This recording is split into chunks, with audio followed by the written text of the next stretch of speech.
Hello മക്കളെ, അപ്പോൾ നമ്മുടെ +2 ബോർഡ് എക്സാമിനും അതോടൊപ്പം തന്നെ നമ്മുടെ JEE കീമ പോലെയുള്ള എൻട്രൻസ് എക്സാമിനും വളരെ ഇമ്പോർട്ടൻ്റ് ആയിട്ടുള്ള ഒരു കോൺസെപ്റ്റാണ് നമ്മളിന്ന് നോക്കാൻ പോകുന്നത്. ഡിറ്റർമിനൻസ് എന്ന് പറഞ്ഞ ചാപ്റ്ററിലെ ആപ്ലിക്കേഷൻ ഓഫ് ഡിറ്റർമിനൻസിൻ്റെ കേസിൽ വരുന്നൊരു പാർട്ടാണ് നമ്മളിപ്പോൾ നോക്കുന്നത്. Solution of system of linear equation എന്ന് പറയുന്നത്. ഇത് നിങ്ങൾക്ക് ഈസി ആയിട്ട് JEEക്ക് 4 മാർക്ക് സ്കോർ ചെയ്യാൻ പറ്റുന്ന ഒരു ക്വസ്റ്റ്യൻ. ഇതിൽ നിന്ന് മസ്റ്റായിട്ടും ചോദിച്ചിരിക്കും. എല്ലാ ഷിഫ്റ്റിലും എന്ത് ചെയ്യും, ഇതിൽ നിന്നൊരു ചോദ്യം ഉറപ്പാണ്. അതുപോലെ തന്നെ കീം എക്സാമിനും ചോദിക്കും. അതുപോലെ തന്നെ മറ്റ് കോമ്പറ്റേറ്റീവ് എക്സാംസുകളെല്ലാം എന്ത് ചെയ്യുന്നുണ്ട്, ഇതിൽ നിന്ന് ചോദ്യങ്ങൾ ചോദിക്കാറുണ്ട്. അതുപോലെ തന്നെ ബോർഡ് എക്സാമിനും ഇതിൽ നിന്ന് ക്വസ്റ്റ്യൻസ് ചോദിക്കും. സോ എൻട്രൻസിന് എങ്ങനെയാണ് ഇതിൽ നിന്ന് ചോദ്യം ചോദിക്കുന്നതെന്നും നമുക്ക് എങ്ങനെയാണ് ഇതിനെ ക്രാക്ക് ചെയ്യാൻ പറ്റുന്നത് നമുക്ക് നോക്കിയാലോ. ഇത് വളരെ എളുപ്പത്തിൽ നമുക്ക് എന്ത് ചെയ്യാൻ പറ്റും, പഠിച്ചെടുക്കാൻ പറ്റുന്ന ഒരു കാര്യമാണ് കേട്ടോ. റെഡി. അപ്പോൾ എന്താണ് solution of system of linear equation എന്ന് നമ്മൾ ആദ്യം ഒന്ന് നോക്കുകയാണ്. നമുക്കറിയാം 2 ഇക്വേഷൻസ് അല്ലേ, 2 ഇക്വേഷൻസ് വിത്ത് 2 വേരിയബിൾ. നമുക്കറിയാം 2 ഇക്വേഷൻസ് വിത്ത് 2 വേരിയബിൾ എങ്ങനെയാണ് സോൾവ് ചെയ്യുന്നത് നിങ്ങൾ പഠിച്ചിട്ടുണ്ട്. മക്കളെ 2 ഇക്വേഷൻസ് വിത്ത് 2 വേരിയബിൾ എന്ന് പറയുമ്പോൾ ആക്ച്വലി നമ്മൾ എന്താ പറയാറുള്ളത്, XY എന്ന് പറഞ്ഞൊരു വേരിയബിൾ നമുക്ക് എന്ത് ചെയ്യും, അതിലുണ്ടാവും അല്ലേ. XY എന്നൊരു വേരിയബിൾ നമുക്ക് ഉണ്ടാവും.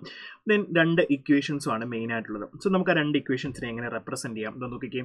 ഇങ്ങനെയാണ് നമ്മൾ പറയാറുള്ളത് അല്ലേ. ഇപ്പം A1 X plus then B1 Y equal to എന്തെങ്കിലും ഒരു കോൺസ്റ്റന്റ്. ഓക്കെ, നമുക്കതിനെ C1 എന്ന് വിളിക്കാം. ദെൻ അടുത്തത് A2 X plus B2 Y equal to നമുക്ക് എന്ത് ചെയ്യാം, C2 എന്ന് വിളിക്കാം. സോ ഇതാണ് 2 ഇക്വേഷൻസ്, 2 ഇക്വേഷൻസ് വിത്ത് 2 വേരിയബിൾ എന്ന് പറയുന്നത്. അപ്പം ഇത് നമുക്കറിയാം. ഇങ്ങനൊരു ഇക്വേഷൻ വന്നിട്ട് ഈ ഇക്വേഷൻ്റെ സൊല്യൂഷൻ കണ്ടുപിടിക്കാൻ പറഞ്ഞാൽ നമുക്ക് എന്ത് ചെയ്യാം. സൊല്യൂഷൻ എന്ന് പറഞ്ഞാൽ ആക്ച്വലി എന്താണ്, സിസ്റ്റത്തിന് യുണീക്ക് സൊല്യൂഷൻ ഉണ്ട്, ഇൻഫിനിറ്റ്ലി മെനി സൊല്യൂഷൻ ഉണ്ട്, നോ സൊല്യൂഷൻ, ഇങ്ങനെയുള്ള കാര്യങ്ങളൊക്കെയാണ് സൊല്യൂഷൻ എന്ന് പറയുന്നത്. അപ്പോൾ ഈ സൊല്യൂഷൻ ഉണ്ടോ ഇല്ലയോ എന്ന് നോക്കിയിട്ടാണ് നമ്മൾ എന്ത് പറയുന്നത്, സിസ്റ്റം കൺസിസ്റ്റന്റ് ആണോ ഇൻകൺസിസ്റ്റന്റ് ആണോ നമ്മൾ നോക്കുന്നത്. അപ്പോൾ നമുക്ക് ഈ 2 ഇക്വേഷൻസ് വിത്ത് 2 വേരിയബിൾ സോൾവ് ചെയ്യാൻ നമ്മൾ പഠിച്ചിട്ടുണ്ട് അല്ലേ. സോ നമുക്ക് ക്രാമേഴ്സ് റൂളിന്റെ ഷോർട്ട് കട്ട് ഉപയോഗിച്ച് നമുക്ക് എന്ത് ചെയ്യാം, ഈസി ആയിട്ട് നമുക്ക് ഇത് സോൾവ് ചെയ്യാൻ പറ്റും. അപ്പോൾ Cramer's rule of system of linear equation നമുക്ക് എങ്ങനെ പറയാൻ പറ്റും, ഫോർ 2 വേരിയബിൾസ് ഉള്ള 2 equations. Okay, A1 X plus B1 Y plus C1 equal to 0 എന്ന് പറയുന്ന ഇക്വേഷനും അതുപോലെ തന്നെ A2 X plus B2 Y plus C2 equal to 0 എന്ന് പറയുന്ന ഇക്വേഷൻ ആണെങ്കിൽ നമുക്ക് സിസ്റ്റം കൺസിസ്റ്റന്റ് ആണോ ഇൻകൺസിസ്റ്റന്റ് ആണോ, അല്ലെങ്കിൽ സിസ്റ്റത്തിന് സൊല്യൂഷൻ ഉണ്ടോ ഇല്ലയോ, ഇൻഫിനിറ്റ് സൊല്യൂഷൻ ആണോ നമ്മൾ എങ്ങനെയാണ് നോക്കുന്നത്. ഈ വരുന്ന കോൺസ്റ്റന്റുകൾ A1 B1 C1 A2 B2 C2 എന്ന കോൺസ്റ്റന്റ്, അതായത് അതിന്റെ റേഷ്യോസ് നമ്മൾ എടുക്കണം. A1 by A2 then B1 by B2 then C1 by C2. ഇത് മൂന്നും ഈക്വൽ വാല്യൂസ് ആണെങ്കിൽ നമുക്ക് എന്ത് വിളിക്കാം, then the given equation has infinite solution എന്ന് വിളിക്കാം. സിസ്റ്റത്തിന്റെ സൊല്യൂഷൻ ഉണ്ടെങ്കിൽ സിസ്റ്റം എന്താണ്, കൺസിസ്റ്റന്റ് ആയിരിക്കും. റെഡി അല്ലേ മക്കളെ, ക്ലിയർ. അപ്പോൾ സിസ്റ്റം ഇൻഫിനിറ്റ് സൊല്യൂഷൻ എന്ന് പറയാം. ഇനി അതുപോലെ തന്നെ A1 by A2 B1 by B2 equal അല്ലെങ്കിൽ നമുക്ക് എന്ത് വിളിക്കാം, സിസ്റ്റം ഹാസ് യുണീക്ക് സൊല്യൂഷൻ. സിസ്റ്റത്തിന് എന്തുണ്ട്, യുണീക്ക് സൊല്യൂഷൻ ഉണ്ട്. റെഡി അല്ലേ. ഇനി അപ്പം ഈ 2 കേസിൽ സൊല്യൂഷൻ ഉള്ളത് കൊണ്ട് സിസ്റ്റം എന്താണ്, കൺസിസ്റ്റന്റ് ആണ്. റെഡി. ഇനി അടുത്ത് എന്താണ്, ഇൻകൺസിസ്റ്റന്റ് എന്ന് പറഞ്ഞാൽ എന്താണ്, സിസ്റ്റത്തിന് സൊല്യൂഷൻ ഇല്ലാത്ത കേസാണ്. സിസ്റ്റത്തിന് സൊല്യൂഷൻ ഇല്ലെങ്കിൽ എന്തായിരിക്കും, A1 by A2 B1 by B2 എന്തിനോട് equal ആവരുത്, C1 by C2 ഈക്വൽ ആവരുത്. അങ്ങനെയാണെങ്കിൽ സിസ്റ്റം എന്തായിരിക്കും, സിസ്റ്റത്തിന് സൊല്യൂഷൻ ഇല്ല. സോ ഇത് നിങ്ങൾ പഠിച്ചിട്ടുണ്ട്. ഇനി പഠിച്ചിട്ടില്ലെങ്കിൽ ഇപ്പോൾ പഠിക്കുക. ഇതാണ് 2 വേരിയബിൾസ് വിത്ത് എന്താണ് 2 ഇക്വേഷൻ, അത് 2 ഇക്വേഷൻസ് വിത്ത് 2 വേരിയബിൾ നമ്മൾ പറയുന്നത്. ഓക്കെ, 2 ഇക്വേഷൻ വിത്ത് 2 വേരിയബിൾ വരുന്നത് എങ്ങനെ സോൾവ് ചെയ്യുന്നത് നമ്മളിപ്പോൾ പറയുന്നത്. ഇനി ഇത് മാത്രമല്ല നമുക്ക് പഠിക്കാനുള്ളത്, നമ്മുടെ എൻട്രൻസിൽ നമുക്ക് ചോദിക്കുന്നത് എന്താണെന്നറിയാമോ, 3 ഇക്വേഷൻസ് വിത്ത് 3 വേരിയബിൾസ് ആണ് നമ്മളോട് ചോദിക്കുന്നത്. 3 ഇക്വേഷൻസ് ഉണ്ടാകും, അതോടൊപ്പം തന്നെ 3 വേരിയബിൾസ് എക്സും വൈയും ഇസഡും നമുക്ക് എന്തുണ്ടാവും, ഇക്വേഷനകത്ത് ഉണ്ടാവും. സോ അതെങ്ങനെ സോൾവ് ചെയ്യുന്നതാണ് നമ്മൾ ഇനി എന്ത് ചെയ്യുന്നത്, നോക്കാനായിട്ട് പോകുന്നത്. ക്ലിയർ ആണോ മക്കളെ, റെഡി അല്ലേ. സോ അങ്ങനെയാണെന്ന് നോക്കിയും 3 വേരിയബിൾസ് വരുമ്പോൾ നമ്മൾ എന്ത് ചെയ്യും എന്നാണ് നമ്മൾ നോക്കാനായിട്ട് പോകുന്നത്. ക്ലിയർ അല്ലേ. അപ്പോൾ നോക്കി എങ്ങനെയാണ് നമ്മുടെ സിസ്റ്റം ഓഫ് ഇക്വേഷൻ വരുന്നത്, A1 X plus B1 Y plus C1 Z equal to D1, A2 X plus B2 Y plus C2 Z equal to D2, then A3 X plus B3 Y plus C3 Z equal to D3. ഇങ്ങനെ ഇവിടെ എത്ര variables ഉണ്ട്, X Y Z, എത്ര equations ഉണ്ട്, 3 equations ഉണ്ട്. So ഇങ്ങനെ നിങ്ങൾക്ക് solution of system of linear equation നിങ്ങൾക്ക് തന്നാൽ, സിസ്റ്റം ഓഫ് ലീനിയർ ഇക്വേഷൻ തന്നാൽ അതിന്റെ സൊല്യൂഷൻ നിങ്ങൾ എങ്ങനെ കണ്ടുപിടിക്കും എന്നാണ് നമ്മൾ നോക്കാനായിട്ട് പോകുന്നത്. ക്ലിയർ ആണോ മക്കളെ, റെഡി. അപ്പോൾ ഇവിടെ ആദ്യം തന്നെ നമ്മൾ എന്ത് ചെയ്യണം, ഒരു കോഎഫിഷ്യൻ മെട്രിക്സ് എഴുതണം. ഓക്കെ, ഒരു മെട്രിക്സ് നമ്മൾ എഴുതുകയാണ്. അങ്ങനെ എന്താണ് ആ മെട്രിക്സ് എന്ന് പറഞ്ഞാൽ, ഒരു കോഎഫിഷ്യൻ മെട്രിക്സ് നമ്മൾ എഴുതുകയാണ്. A എന്ന് പറയുന്ന മെട്രിക്സ് ആണ് നമ്മൾ എഴുതുന്നത് കേട്ടോ. അപ്പോൾ A എന്ന് പറഞ്ഞ മെട്രിക്സ് നമ്മൾ എങ്ങനെ എഴുതുന്നത്, ഈ ഇക്വേഷനകത്ത് എക്സിൻ്റെയും വൈൻ്റെയും ഇസഡിൻ്റെയും എന്ത് ചെയ്യണം, കോഎഫിഷ്യൻറ്റുകൾ നമ്മൾ മെട്രിക്സ് ആയിട്ട് എഴുതണം. അപ്പോൾ കോഎഫിഷ്യൻ്റ് എന്ന് പറയുമ്പോൾ ഏതൊക്കെയാണ്? A1 B1 C1, A2 B2 C2, A3 B3 C3. ഇതാണ് കോഎഫിഷ്യൻ്റ് ആയിട്ട് നമ്മൾ എഴുതുന്നത്. ഓക്കെ, അപ്പോൾ നമുക്ക് കോഎഫിഷ്യൻ്റ് എന്ന് എഴുതാം. A1 B1 C1, A2 B2 C2, A3 B3 C3. So ഇതാണ് എന്താ നമ്മളുടെ കോഎഫിഷ്യന്റ് മെട്രിക്സ് എഴുതുന്നത്. ക്ലിയർ ആണോ മക്കളെ? ഇതാണ് ഫസ്റ്റ് സ്റ്റെപ്പ് എന്ന് പറയുന്നത്. ഇനി നമ്മൾ എന്ത് ചെയ്യാൻ പോവാണ്? യുണീക്ക് സൊല്യൂഷന്, ഇൻഫിനിറ്റ്ലി മെനി സൊല്യൂഷന്, നോ സൊല്യൂഷന് എങ്ങനെ കണ്ടുപിടിക്കുന്നതാണ് നമ്മൾ നോക്കാൻ പോകുന്നത്. അപ്പോൾ എന്താണെങ്കിലും, യുണീക്ക് ആണെങ്കിലും ഇൻഫിനിറ്റ്ലി മെനി സൊല്യൂഷൻ ആണെങ്കിലും നോ സൊല്യൂഷൻ ആണെങ്കിലും നിങ്ങൾ ഫസ്റ്റ് എന്ത് ചെയ്യണം? ഈ ഒരു കോഎഫിഷ്യന്റ് മെട്രിക്സ് നിങ്ങൾ എഴുതണം. ഇനി നിങ്ങൾ അടുത്ത സ്റ്റെപ്പിൽ എന്താ ചെയ്യേണ്ടതെന്ന് അറിയാമോ? ഈ കോഎഫിഷ്യന്റ് മെട്രിക്സിന്റെ എന്ത് കണ്ടുപിടിക്കണം? കോഎഫിഷ്യന്റ് മെട്രിക്സിന്റെ ഡിറ്റർമിനന്റ് നിങ്ങൾ കണ്ടുപിടിക്കണം. റെഡി? ഇതിന്റെ ഡിറ്റർമിനന്റ് സാർ ഡി എന്ന് മാർക്ക് ചെയ്യുകയാണ്. ഓക്കെ, ഡി എന്ന് മാർക്ക് ചെയ്യുകയാണ്. ക്ലിയർ ആണോ മക്കളെ? റെഡി? ഓക്കെ, അങ്ങനെയാണെങ്കിൽ ഇതിന്റെ ഡിറ്റർമിനന്റ് വാല്യൂ എടുക്കുമ്പോൾ നിങ്ങൾക്ക് നോട്ട് ഈക്വൽ ടു 0 ആണ് കിട്ടുന്നതെന്ന് വിചാരിക്കുക. ഓക്കെ, 0 അല്ല കിട്ടുന്നത് 2 3 അല്ലെ -2 -4 അങ്ങനെ എന്തെങ്കിലും ഒരു വാല്യൂ നിങ്ങൾക്ക് ഡിറ്റർമിനന്റ് കിട്ടി ഇതിന്റെ ഡിറ്റർമിനന്റ് എടുക്കുമ്പോൾ, ഈ കോഎഫിഷ്യന്റ് മെട്രിക്സിന്റെ ഡിറ്റർമിനന്റ് എടുക്കുമ്പോൾ. സോ അങ്ങനെയാണെങ്കിൽ ഡി നോട്ട് ഈക്വൽ ടു 0 വന്നാൽ മാത്രമേ നമുക്ക് എന്ത് വിളിക്കാൻ പറ്റുള്ളൂ? സിസ്റ്റത്തിന് യുണീക്ക് സൊല്യൂഷൻ ഉണ്ടെന്ന് പറയാൻ പറ്റുള്ളൂ. ക്ലിയർ ആണോ? ഡി ഈക്വൽ ടു 0 ആയി കഴിഞ്ഞാൽ നമ്മൾ മറ്റ് രണ്ട് കേസിലേക്ക് പോകും. ഏത് കേസിലേക്ക്? നമ്മുടെ ഇൻഫിനിറ്റ്ലി മെനി സൊല്യൂഷനിലേക്ക് അല്ലെങ്കിൽ നോ സൊല്യൂഷനിലേക്ക് പോകും. അതിലേക്ക് നമുക്ക് എത്താം. അതിന് മുന്നേ നമുക്ക് യുണീക്ക് സൊല്യൂഷൻ എങ്ങനെ കണ്ടുപിടിക്കുന്നത് നോക്കാം. യുണീക്ക് സൊല്യൂഷൻ ആണെങ്കിൽ ഈ കോഎഫിഷ്യന്റ് മെട്രിക്സിന്റെ ഡിറ്റർമിനന്റ് വാല്യൂ എന്താവണം? നോട്ട് ഈക്വൽ ടു 0 ആവണം. അത് മാത്രം പോരാ, യുണീക്ക് സൊല്യൂഷൻ ഉണ്ടെന്ന് പറഞ്ഞാൽ എക്സിനും വൈക്കും ഇസഡിനും എന്ത് കണ്ടുപിടിക്കണം? വാല്യൂസ് കിട്ടണം. യുണീക്ക് സൊല്യൂഷൻ എന്ന് പറഞ്ഞാൽ അതാണ് അർത്ഥം അല്ലേ? നമുക്ക് എക്സിനും വൈക്കും ഇസഡിനും വാല്യൂസ് കിട്ടണം. ഇനി എങ്ങനെയാ വാല്യൂസ് നമ്മൾ കണ്ടുപിടിക്കും എന്നാണ് അടുത്ത ചോദ്യം. സോ എക്സും വൈയും ഇസഡും കണ്ടുപിടിക്കണം എന്നുണ്ടെങ്കിൽ നമ്മൾ D1 D2 D3 എന്ന് പറഞ്ഞ 3 ഡിറ്റർമിനന്റ് വാല്യൂ കൂടെ കണ്ടുപിടിക്കണം. അപ്പൊ നോക്കി, ഇവിടെ എക്സ് എന്ന് പറഞ്ഞ വാല്യൂ കിട്ടണമെങ്കിൽ D1/D എന്ന് എഴുതിയിട്ടുണ്ട്. ദെൻ വൈ എന്ന് പറഞ്ഞ വാല്യൂ കണ്ടുപിടിക്കണമെങ്കിൽ D2/D എന്ന് എഴുതിയിട്ടുണ്ട്. ഇസഡ് എന്ന് പറഞ്ഞ വാല്യൂ കണ്ടുപിടിക്കണമെങ്കിൽ D3/D എന്ന് എഴുതിയിട്ടുണ്ട്. ഓക്കെ, ഈ ഡി എന്താണെന്ന് നിങ്ങൾക്ക് മനസ്സിലായി. എന്താണ് ഈ കിട്ടുന്ന ഡിറ്റർമിനന്റ് വാല്യൂ? അതായത് ഈ കോഎഫിഷ്യന്റ് മെട്രിക്സിന്റെ ഡിറ്റർമിനന്റ് വാല്യൂ. ഇത് 2 3 എന്തെങ്കിലും വാല്യൂസ് ഉണ്ടാവും, അതായിരിക്കും ഇവിടെ വരുന്നത്. ഇനി എന്താണ് ഈ D1 D2 D3 എന്ന് പറഞ്ഞാൽ എന്ത് ഡിറ്റർമിനന്റ് വാല്യൂ എന്നാണ് നമ്മൾ നോക്കുന്നത്. ഓക്കെ, അപ്പോൾ D1 എങ്ങനെ എഴുതുന്നത് നമുക്ക് നോക്കാം. നോക്കിക്കേ മക്കളെ, ഡി എന്ന് പറഞ്ഞ മെട്രിക്സ് നമുക്ക് ഡിറ്റർമിനന്റ് വാല്യൂ എങ്ങനെ എഴുതും? A1 B1 C1, A2 B2 C2, A3 B3 C3. അതെന്താണ്? നമ്മുടെ കോഎഫിഷ്യന്റ് മെട്രിക്സ് ആണെന്ന് നമുക്ക് മനസ്സിലായി. റെഡി അല്ലേ മക്കളെ? ഇനി D1 നമ്മൾ എങ്ങനെ എഴുതുന്നത് നോക്കിക്കേ. D1 എഴുതുമ്പോൾ ഒരു കാര്യം ശ്രദ്ധിക്കുക. നമ്മൾ ഇവിടെ വന്നിരിക്കുന്ന ഈക്വൽ ടു എഴുതുമ്പോൾ കിട്ടുന്നൊരു കോൺസ്റ്റന്റ് വാല്യൂസ് ഇല്ലേ? ആ വാല്യൂ വെച്ച് നമ്മൾ എന്ത് ചെയ്യും? ഈ കോഎഫിഷ്യന്റ് മെട്രിക്സിന്റെ ഫസ്റ്റ് കോളത്തിനെ നമ്മൾ അങ്ങ് റീപ്ലേസ് ചെയ്യും. അപ്പോൾ ഫസ്റ്റ് കോളത്തിലെ എലമെന്റ്സിന് പകരം നമ്മൾ എന്ത് കൊടുക്കും? ഈ D1 D2 D3 കൊടുക്കും. ബാക്കി രണ്ട് കോളം അതുപോലെ തന്നെ ആയിരിക്കും. റെഡി? നോക്കിക്കേ, D1 D2 D3 കൊടുത്തു, ബാക്കി രണ്ട് കോളം നമ്മൾ അതുപോലെ തന്നെ എഴുതി. ക്ലിയർ ആണല്ലോ? ഇനി അടുത്തത് D2 നമ്മൾ എങ്ങനെ കണ്ടുപിടിക്കും? D2 കണ്ടുപിടിക്കണമെങ്കിൽ നമ്മുടെ സെക്കൻഡ് കോളത്തിനെ, അതായത് കോഎഫിഷ്യന്റ് മെട്രിക്സിനകത്ത് സെക്കൻഡ് കോളത്തിനെ നമ്മൾ എന്ത് ചെയ്യണം? ഈ ഒരു കോൺസ്റ്റന്റ് വാല്യൂസ് വെച്ച് നമ്മൾ എന്ത് ചെയ്യണം? റീപ്ലേസ് ചെയ്യണം. ക്ലിയർ ആണോ? റെഡി? അപ്പോൾ നമുക്ക് എന്ത് ചെയ്യാൻ പറ്റും? ഈ D2 എന്ന് പറഞ്ഞ മെട്രിക്സ് നോക്കിക്കേ, സെക്കൻഡ് കോളത്തിനെ നമ്മൾ D1 D2 D3 വെച്ച് റീപ്ലേസ് ചെയ്തു. ഇനി D3 കണ്ടുപിടിക്കണമെങ്കിലോ ഈ കോഎഫിഷ്യന്റ് മെട്രിക്സിനകത്ത് തേർഡ് കോളത്തിനെ നമ്മൾ എന്ത് ചെയ്തു? D1 D2 D3 വെച്ച് റീപ്ലേസ് ചെയ്തു. ബാക്കിയൊക്കെ സെയിം അതുപോലെ തന്നെ. ഓക്കെ, റെഡി ആണോ മക്കളെ? ക്ലിയർ? അപ്പം ഇതിന്റെ ഡിറ്റർമിനന്റ് വാല്യൂസ് എന്താണോ കിട്ടുന്നത് അതായിരിക്കും. ഇതിന്റെ ഡിറ്റർമിനന്റ് വാല്യൂ ആണ് D1 എന്ന് പറഞ്ഞത്, ഇതിന്റെ ഡിറ്റർമിനന്റ് വാല്യൂ ആണ് D2 എന്ന് പറഞ്ഞാൽ, ഇതിന്റെ ഡിറ്റർമിനന്റ് വാല്യൂ ആണ് D3 എന്ന് വരുന്നത്. ഓക്കെ, സോ നമ്മൾ എന്ത് ചെയ്യുന്നു? D1/D ചെയ്താൽ, അതായത് ഇതിന്റെ ഡിറ്റർമിനന്റ് വാല്യൂ ഡിവൈഡ് ബൈ ഇതിന്റെ ഡിറ്റർമിനന്റ് വാല്യൂ ചെയ്യുമ്പോൾ നമുക്ക് എക്സ് കിട്ടും. അതുപോലെ ഇത് ചെയ്താൽ നമുക്ക് വൈ കിട്ടും, ഇത് ചെയ്താൽ നമുക്ക് ഇസഡ് കിട്ടും. ക്ലിയർ ആണോ മക്കളെ? റെഡി? അപ്പം നമ്മുടെ യുണീക്ക് സൊല്യൂഷന്റെ കേസ് എന്താണെന്ന് നിങ്ങൾക്ക് മനസ്സിലായിട്ടുണ്ട് അല്ലേ? സോ അപ്പോൾ നമ്മൾ എന്ത് ചെയ്യാൻ പോകണേ? ഇനി അടുത്ത രണ്ട് കേസ് ഉണ്ടല്ലോ, ആ രണ്ട് കേസ് ഇതാ ഇവിടെ ഫ്ലോ ചാർട്ട് വെച്ചിട്ട് നമ്മളിത് പറഞ്ഞിട്ടുണ്ട്. ശ്രദ്ധിച്ചേടാം. അതായത് സിസ്റ്റം ഓഫ് ലീനിയർ ഇക്വേഷന്റെ സൊല്യൂഷനെ പറ്റി നമ്മൾ പറയാൻ പോവുകയാണ്. രണ്ട് സൊല്യൂഷൻസ് ആണ് വരുന്നത്. ഒന്ന് സിസ്റ്റം കൺസിസ്റ്റന്റ് ആവണം, രണ്ടാമത്തേത് സിസ്റ്റം എന്താണ്? ഇൻകൺസിസ്റ്റന്റ് ആവണം. റെഡി അല്ലേ? അപ്പം കൺസിസ്റ്റന്റ് ആണെങ്കിൽ നമുക്കൊരു കാര്യം മനസ്സിലാവും, സിസ്റ്റത്തിന് യുണീക്ക് സൊല്യൂഷൻ ഉണ്ടാവും അല്ലെങ്കിൽ ഇൻഫിനിറ്റ്ലി മെനി സൊല്യൂഷൻ ഉണ്ടാവും. നമ്മൾ ആദ്യം അതാ നോക്കുന്നത്. അപ്പം സൊല്യൂഷൻ യുണീക്ക് ആണെങ്കിൽ നമ്മൾ പറഞ്ഞു ഡിയുടെ വാല്യൂ നോട്ട് ഈക്വൽ ടു 0 ആവണം. നോട്ട് ഈക്വൽ ടു 0 ആണെങ്കിൽ എക്സ് നമ്മൾ d1/d, y നമ്മൾ d2/d, z നമ്മൾ d3/d എന്ത് ചെയ്യും, നമ്മൾ ചെയ്യും. അപ്പം ഈ കേസ് നമ്മളിപ്പോൾ കണ്ടു കഴിഞ്ഞ കാര്യമാണ്, അത് നമ്മൾ ഫിനിഷ് ചെയ്തു.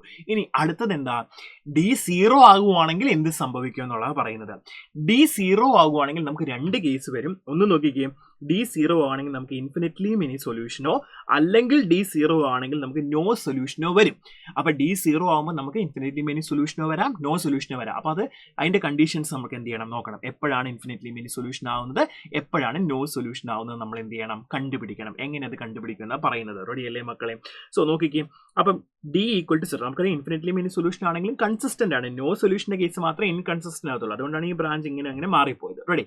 അപ്പം ഡി ഈക്വൽ ടു 0യും നമുക്ക് കിട്ടുന്ന d1, d2, d3, അതായത് നമ്മൾ ഈ d1ഉം ഈ d2 ഈ d3 ഇതിന്റെ ഡിറ്റർമിനന്റ് വാല്യൂസ് എടുക്കുമ്പോൾ അത് മൂന്നും നിങ്ങൾക്ക് 0 കിട്ടുകയാണെങ്കിൽ, ഇതിന്റെ ഡിറ്റർമിനന്റ് വാല്യൂ, ഇതിന്റെ ഡിറ്റർമിനന്റ് വാല്യൂ, ഇതിന്റെ 4 എണ്ണത്തിന്റെ ഡിറ്റർമിനന്റ് വാല്യൂ നിങ്ങൾക്ക് 0 കിട്ടുകയാണെങ്കിൽ സിസ്റ്റത്തിന്റെ സൊല്യൂഷൻ എന്തായിരിക്കും, സിസ്റ്റത്തിന് ഇൻഫിനിറ്റ്ലി മെനി സൊല്യൂഷൻ ഉണ്ടാകും. ദെയർഫോർ സിസ്റ്റം എന്താണ്, കൺസിസ്റ്റന്റ് ആയിരിക്കും. ക്ലിയർ അല്ലേ? റെഡി? ഇനി ഡി ഈക്വൽ ടു 0 വന്നു കഴിഞ്ഞാൽ നിങ്ങൾ അടുത്ത ചെക്ക് ചെയ്യേണ്ട എന്താണ്, d1, d2, d3 മൂന്നും 0 ആണെങ്കിൽ അത് infinitely many solution. d1, d2, d3 എടുക്കുമ്പോൾ ഇതിൽ ഏതെങ്കിലും ഒരെണ്ണം മിനിമം നോക്കിക്കേ, at least one of d1, d2, d3 is not 0, then no solution ആയിരിക്കും ഉണ്ടാകുന്നത്.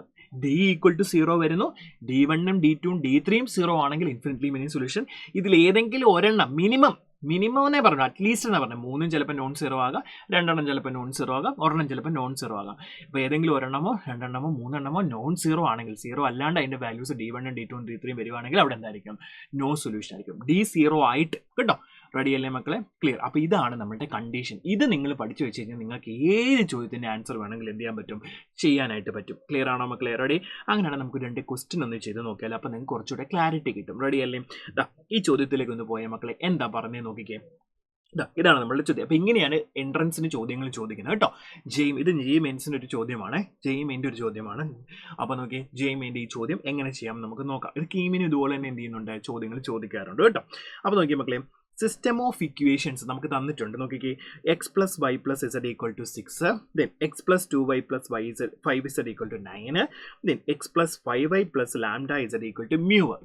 നമുക്ക് 3 ഇക്വേഷൻസ് വിത്ത് 3 വേരിയബിൾസ്, എക്സും വൈയും ഇസഡും ആണ് നമ്മുടെ വേരിയബിൾസ്. പക്ഷേ ഇവിടെ ഒരു കാര്യം നോക്കണം, ഇവിടെ അൺനോൺസ് ഉണ്ട് അല്ലേ. നമുക്കൊരു ലാംഡയും മ്യൂ ഒക്കെ കിടപ്പുണ്ട്. ലാംഡയും മ്യൂ നമുക്ക് അറിയത്തില്ല. എന്നിട്ട് നമ്മളോട് പറഞ്ഞു ഈ സിസ്റ്റത്തിന് എന്താണ്, ഹാസ് നോ സൊല്യൂഷൻ എന്നാണ് ക്വസ്റ്റനിൽ പറഞ്ഞിരിക്കുന്നത്. നോ സൊല്യൂഷൻ ആണെങ്കിൽ ഇതിനകത്ത് കിടക്കുന്ന ലാംഡയുടെയും മ്യൂവിൻ്റെയും വാല്യൂ കണ്ടുപിടിക്കാനാണ് ചോദ്യം. അപ്പം നോ സൊല്യൂഷൻ എന്ന് പറയുമ്പോഴേ നമ്മുടെ മനസ്സിനകത്ത് എന്ത് വരണം, ഡി ഈക്വൽ ടു 0 ആയിരിക്കണം. ദെൻ d1ഓ d2ഓ d3ഓ എടുക്കുമ്പം ഇതിൽ ഏതെങ്കിലും ഒരെണ്ണം എന്താണ്, അറ്റ്ലീസ്റ്റ് അല്ലേ, അറ്റ്ലീസ്റ്റ് എനി വൺ അല്ലേ, എനി വൺ ഓഫ് ദം എന്തായിരിക്കണം, നോൺ 0 ആയിരിക്കണം, നോൺ 0 ആവണം. റെഡി അല്ലേ മക്കളെ? ക്ലിയർ? സോ ഇതാണ് എന്ത് നമ്മളുടെ കണ്ടീഷൻ പറയുന്നത്. ക്ലിയർ അല്ലേ? അപ്പോൾ നമുക്കൊന്ന് ചെക്ക് ചെയ്ത് നോക്കിയാലോ. നമുക്കറിയാം ഒന്നെങ്കിൽ d0 ആവണം, അല്ലെങ്കിൽ d0 ആവണം, മസ്റ്റായിട്ടും d0 ആണ്, നോ സൊല്യൂഷൻ ആയതുകൊണ്ട്. ഇനി d1ഓ d2ഓ d3 ഇതിൽ ഏതെങ്കിലും ഒരെണ്ണം എന്തായാൽ മതി, നോൺ 0 ആയാൽ മതി. ഇതാണ് നമ്മളുടെ കണ്ടീഷൻ. ക്ലിയർ ആണോ മക്കളെ? റെഡി? അപ്പോൾ നമുക്ക് എന്ത് ചെയ്യാം, ഫസ്റ്റ് ഡി ഈക്വൽ ടു 0 എന്നുള്ള കണ്ടീഷൻ നമുക്ക് നോക്കാം. D equal to 0. അപ്പോൾ ഡി ഈക്വൽ ടു 0 വരുമ്പോൾ നമ്മുടെ മെട്രിക്സ് എന്ത് ചെയ്യണം, കോയിഫിഷ്യൻ്റ് മെട്രിക്സ് നമ്മൾ എഴുതണം. അപ്പോൾ 1 1 1 എല്ലാം കോയിഫിഷ്യൻ്റ് 1 അല്ലേ, 1 1 1. ഇനി ഇവിടുത്തെ കോയിഫിഷ്യൻ്റോ 1 2 5, 1 2 5. ദെൻ ഇവിടുത്തെ കോയിഫിഷ്യൻ്റോ 1 5 lambda. Okay, 1 5 lambda. This is equal to എന്താണ്, 0 എന്നാണ് പറഞ്ഞിരിക്കുന്നത്. ഓക്കെ, അത് 0, ഡിറ്റർമിനന്റ് വാല്യൂ 0. നമുക്ക് ഡിറ്റർമിനന്റ് വാല്യൂറ്റ് ചെയ്താലോ, 1 ഇൻറ്റു അത് ഉൾപ്പെടുന്ന റോയും കോളം കളഞ്ഞു 2 ലാംഡ മൈനസ് 25. റെഡി അല്ലേ മക്കളെ? Okay, so 1 into 2 lambda minus 25.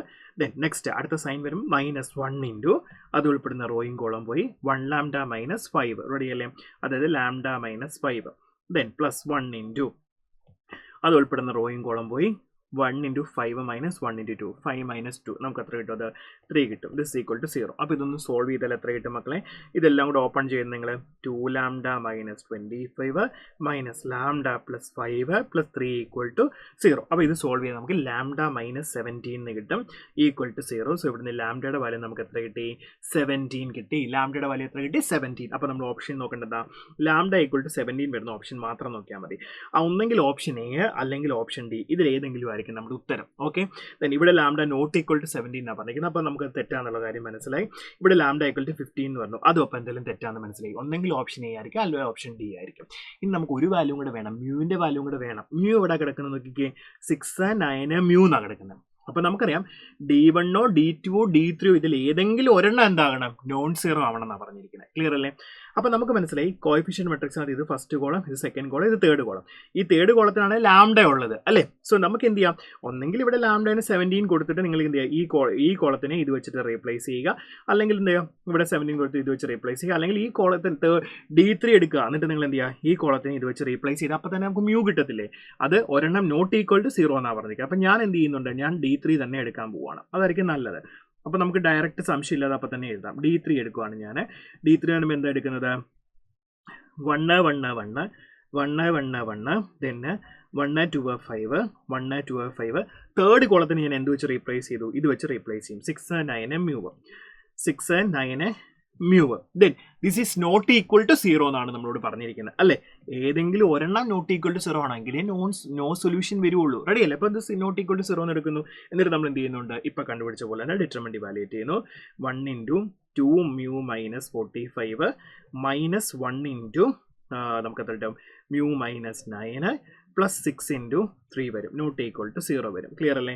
So ഇപ്പോൾ ഇത് സോൾവ് ചെയ്താൽ 2 mu - 45 mu +9 then 18 equal to not equal to 0.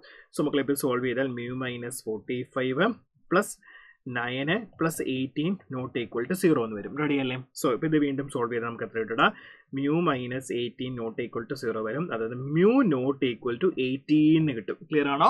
Mu not equal to 18 കിട്ടും. അപ്പോൾ നമ്മുടെ ആൻസർ നോക്കിക്കേ, ഓപ്ഷൻ എ അല്ലേ കറക്റ്റ് ആൻസർ? കാരണം ഇവിടെ മ്യൂ നോട്ട് ഈക്വൽ ടു 18 വന്നു, ഇവിടെ മ്യൂ ഈക്വൽ ടു 18 ആണ്. അപ്പോൾ മ്യൂ നോട്ട് ഈക്വൽ ടു 18 ആണ് നമ്മുടെ റൈറ്റ് ആൻസർ. ക്ലിയർ ആണോ മക്കളെ? വളരെ സിമ്പിളായിട്ട് നമുക്ക് എന്ത് ചെയ്യാൻ പറ്റും, സോൾവ് ചെയ്യാൻ പറ്റുന്ന ഒരു ക്വസ്റ്റൻ ആണ് എന്ത് ഈ തന്നിരിക്കുന്നത്. ഓക്കെ, റെഡി അല്ലേ? നമുക്ക് ഒരു ചോദ്യം കൂടെ ചെയ്യാം. സോ അപ്പോൾ ഇതാണ് നമ്മുടെ അടുത്ത ചോദ്യം വന്നിരിക്കുന്നത്. അപ്പോൾ ഈ ചോദ്യത്തിനകത്ത് എന്താ പറഞ്ഞത്, if the system of equations, നമുക്ക് 3 ഇക്വേഷൻസ് തന്നിട്ടുണ്ട്, 3 വേരിയബിൾസ് അതിനകത്തുണ്ട്. മുമ്പത്തെ പോലെ തന്നെ ഒരു ലാംഡയും മ്യൂ ഒക്കെ അൺനോൺസും ഉണ്ട്.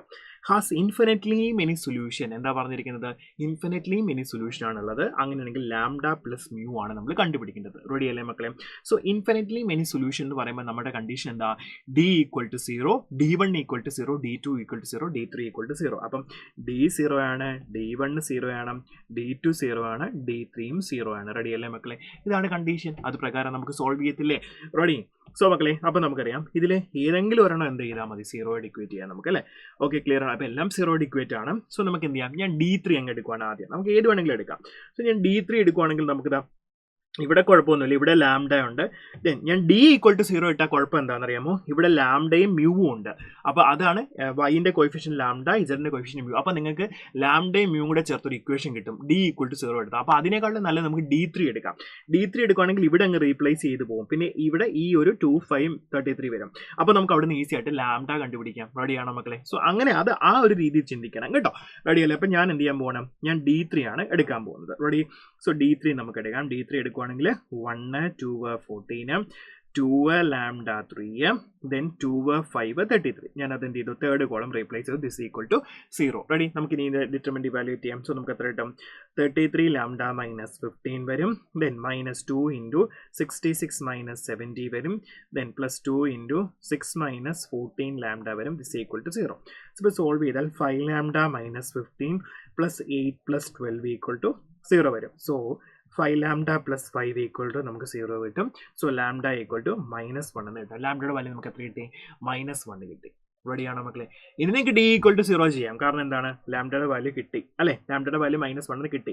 ഇനി നിങ്ങൾക്ക് എന്ത് ചെയ്യാം, D ഈക്വൽ ടു 0 ചെയ്താൽ നിങ്ങൾക്ക് അവിടെ നിന്ന് മ്യൂവിൻ്റെ വാല്യൂ കിട്ടും. ഓക്കെ, D തന്നെ ചെയ്യണമെന്നൊന്നുമില്ല, D2 എടുക്കാം, നോ പ്രോബ്ലം. D2 എടുത്തു കഴിഞ്ഞാൽ എന്ത് കിട്ടും, ഈ കോളത്തിന് ഈ വാല്യൂ വെച്ച് റീപ്ലേസ് ചെയ്യാം. നിങ്ങൾക്ക് ഏത് വേണമെങ്കിലും ചെയ്യാം, അതിനൊന്നും ഒരു പ്രശ്നമില്ല കേട്ടോ. ഇപ്പോൾ ലോജിക്ക് കിട്ടിയെന്ന് വിചാരിക്കുന്നു. അപ്പോൾ ഞാൻ D2 തന്നെ എടുക്കുന്നു. D2 നിങ്ങൾക്ക് എടുക്കാം, D എടുക്കാം, ഏത് വേണമെങ്കിലും എടുക്കാം കേട്ടോ. സോ 1 2 14 D2 ഞാൻ എന്ത് ചെയ്യുന്നുണ്ട്, നമ്മുടെ വാല്യൂ തന്നെ കൊടുക്കുവാണ്. ഓക്കെ, റെഡി അല്ലേ മക്കളെ? വേണ്ട, D2 വേണ്ട, നമുക്ക് D ഈക്വൽ ടു 0 തന്നെ കൊടുക്കാം. ഓക്കെ, സോ 1 2 14 ദെൻ 2 ലാംഡ 3 ഞാൻ എന്ത് ചെയ്യുന്നുണ്ട്, 2 ലാംഡയുടെ വാല്യൂ -1 3 കൊടുക്കുന്നു. ദെൻ D3 ഞാൻ അതുപോലെ തന്നെ കൊടുക്കുന്നു, -3 5 മ്യൂ, ദിസ് ഈക്വൽ ടു എന്ത് ചെയ്യുന്നു, 0 ഇക്വേറ്റ് ചെയ്യുന്നു. So 1 - mu -15 -2 × 2 mu minus 70, then minus 3 into 6 plus 14 equal to 0 വരും. Ready? So നമുക്ക് minus 5 mu minus 15 plus 140 minus 60 equal to 0 വരും. സോ ഇത് സോൾവ് ചെയ്താൽ നിങ്ങൾക്ക് 5 mu equal to 65 എന്ന് കിട്ടും. ദെൻ മ്യൂവിൻ്റെ വാല്യൂ 13 കിട്ടും. റെഡിയാണോ മക്കളെ? സോ ലാംഡ മുമ്പേ നമ്മൾ കണ്ടുപിടിച്ചു. ലാംഡ പ്ലസ് മ്യൂ എന്ന് പറയുമ്പോൾ മൈനസ് 1 പ്ലസ് 13 വരും. നമുക്ക് എത്ര കിട്ടും? 12 വന്ന് കിട്ടും നമ്മളുടെ ആൻസർ. റെഡി അല്ലേ മക്കളെ? ക്ലിയർ? സോ ഇത്രയേ ഉള്ളൂ പരിപാടി. അപ്പോൾ ഇത്തരം ചോദ്യങ്ങളാണ് നിങ്ങൾക്ക് എന്ത് ചെയ്യുന്നത്, ജെയ്ക്ക് ചോദിക്കുന്ന ചോദ്യങ്ങൾ. വളരെ എളുപ്പത്തിൽ നമുക്ക് 4 മാർക്ക് സ്കോർ ചെയ്യാം. എന്തറിഞ്ഞാൽ നമ്മളുടെ ആ കോൺസെപ്റ്റ് അറിഞ്ഞാൽ. കീമിനും ഇതേപോലെ തന്നെ നമുക്ക് ചോദ്യങ്ങൾ ചോദിക്കാറുണ്ട്. സോ അപ്പോൾ എല്ലാവരും എന്ത് ചെയ്യുക, നന്നായിട്ട് തന്നെ പ്രിപ്പയർ ചെയ്യുക. കാര്യങ്ങൾ മനസ്സിലാക്കി വെച്ചാൽ നമുക്ക് ഏത് ചോദ്യം വേണമെങ്കിലും സിമ്പിളായിട്ട് നമുക്ക് ചെയ്യാനായിട്ട് പറ്റും. ഓക്കെ അല്ലേ മക്കളെ? സോ നമുക്ക് വീണ്ടും കാണാം. All the best.